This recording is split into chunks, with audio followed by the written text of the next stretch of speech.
I think that a large part of what shaped my sense, that had a really big impact in terms of shaping my sense of who I was in a kind of public way out in the world was this experience moving from Honolulu to Boston, and which under normal circumstances would be a pretty big move from a sort of very multicultural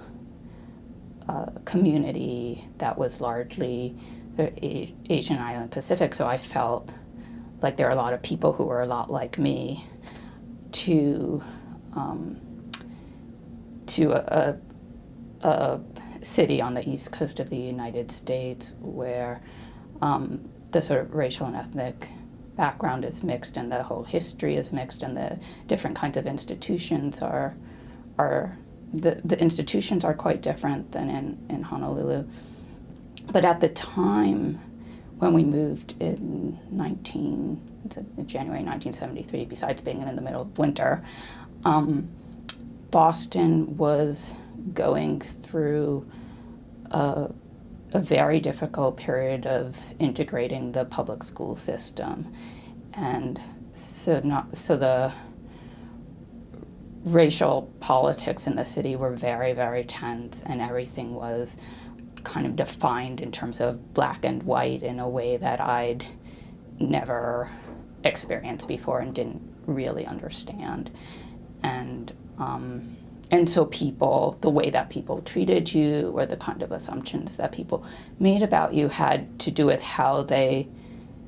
when they looked at you or they heard your name, how they tried to fit you into this kind of black and white tension that was going on in the city at the time. And that I think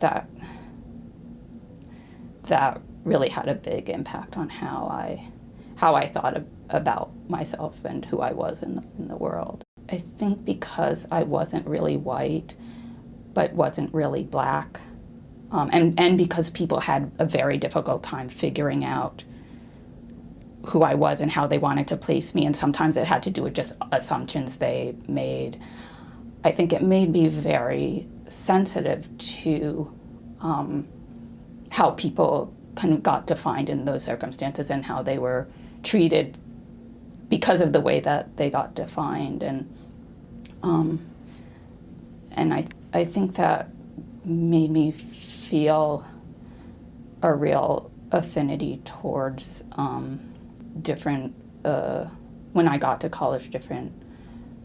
women of color groups, and so that my involvement tended